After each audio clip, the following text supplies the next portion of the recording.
No news only views पर दोस्तों आज हमारे साथ हैं देश की जाने माने अधिवक्ता और राज्यसभा सांसद विवेक कृष्ण तनखा जी। हम आपका स्वागत करते हैं। नमस्कार। और बहुत सीधी सी बात है, देश की राजनीतिक स्थितियों पे हम आपसे बात करना चाह रहे हैं। क्या लग रहा है आपको आजकल? अभी तो दिल्ली का चुनाव चल रहा है और देखते हैं कि वहाँ क्या होता है, क्योंकि वहाँ त्रिकोणीय संघर्ष है और कोई नहीं बता पा रहा है कि उसका रिजल्ट क्या होगा। अभी बीच में जिस तरीके से चुनाव हुए हैं, महाराष्ट्र में चुनाव हुए, हरियाणा में चुनाव हुए, वहाँ पर जिस तरीके से एक आकलन था, उसमें कहीं न कहीं कांग्रेस को वो परिणाम से हासिल नहीं हो पाए। कभी कभी कई चीज़ें अवश्य विश्वास नहीं होता है, और इसलिए विश्वास नहीं होता है कि जो परिस्थिति सामने दिखती है उसके अनुरूप रिजल्ट नहीं आते हैं। हरियाणा में ना प्रेस, ना मीडिया, ना कोई विशेषज्ञ कह रहा था कि कांग्रेस नहीं जीतेगी, मगर रिजल्ट्स उसके अनुरूप नहीं थे, विपरीत थे।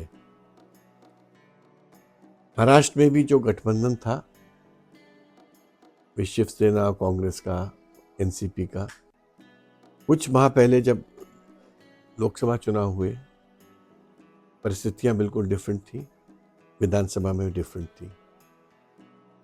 तो जो पूरी जो प्रणाली है ईवीएम की, उस पर भी प्रश्न चिन्ह लग रहे हैं। मेरे पास आज परिणाम कोई एविडेंस नहीं है टू से दैट कि क्या घपला हुआ होगा या हुआ कि नहीं हुआ। बट जब चुनाव की रिजल्ट्स परिस्थिति के अनुरूप नहीं होते हैं तो लोगों को शंका होती है। इसीलिए बार बार बैलेट की बात हो रही है, back to the ballot. Ballot पे चुनाव होना चाहिए, ये बहुत मजबूत एक मुद्दा है, और जिस पे कि अभी हमें भी लगता है कि आम जनता के बीच में भी कहीं न कहीं ये बात पहुंच रही है कि बैलेट से चुनाव होंगे तो बहुत कुछ पारदर्शिता होगी। अब दूसरा मुद्दा जिस पे हम जबलपुर के हित पे बात करें, जबलपुर में बहुत सारे मुद्दे हैं। एक फ़्लाइट का मुद्दा है। अभी हाल ही में कहा गया कि जो डुमना में एयरपोर्ट बनाया है, वो 450 करोड़ करीब इतने खर्च हुए। लेकिन अब बताया जा रहा है कि सरकार का उस पे कोई नियंत्रण नहीं है।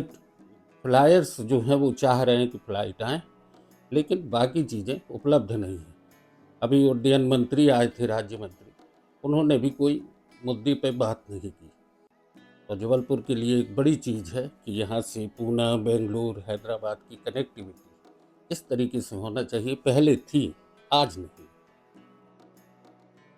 अगर आप इस बात का गंभीरता से विश्लेषण करेंगे तो तीन बातें सामने आती हैं। एक, जबलपुर में वो जो एक साचारा जो नेतृत्व की जो कमी है, जो नेतृत्व मतलब लीडर्स तो हैं, बट वो लीडरशिप जो कि डिसीजन मेकिंग को इन्फ्लुएंस कर सके या डिसीजन मेकिंग को बदल सके, वो लीडरशिप की कमी है जबलपुर में और महाकौशल में। इसीलिए महाकौशल और जबलपुर पिछड़ता जा रहा है। खाली फ्लाइट तो एक उसकी एग्जाम्पल है, चाहे वो एम्प्लॉयमेंट की बात हो, चाहे बिजनेसेस की बात हो, चाहे ऑफिसेस की बात हो, चाहे किसी भी डिसीजन मेकिंग में आप देखोगे जबलपुर को अब प्राथमिकता मध्य प्रदेश में नहीं मिलती है। जब किसी चीज़ में नहीं मिल रही है तो फ्लाइट में कैसे मिल जाएगी आपको? आप उनके नज़रों में इम्पॉर्टेंट हो ही नहीं, और आपको ये बात रियलाइज करनी पड़ेगी, जनता को ये बात रियलाइज करनी पड़ेगी। फ्लाइट इसलिए आपको नहीं मिल पा रही है क्योंकि प्लेन्स की इस देश में कमी है। जो बड़े बड़े एयरलाइंस हैं, ये सब प्राइवेट एयरलाइंस हैं। इन्होंने अपने ऑर्डर्स प्लेस किए हुए हैं जो नेक्स्ट 2-3-4 ईयर्स में कंसाइनमेंट्स बड़े बड़े प्लेन्स के आएंगे। आज जो लिमिटेड उनकी जो साधन है, जिसकी जोर होता है उस तरफ वो चले जाते हैं। सिंधिया जी ने जोर लगाया तो ग्वालियर चले गए। राम मंदिर बना और उस वक्त मोदी जी चाहते थे कि सब फ्लाइट्स वहां जाएं, तो 25 फ्लाइट वहाँ स्टार्ट हो गई।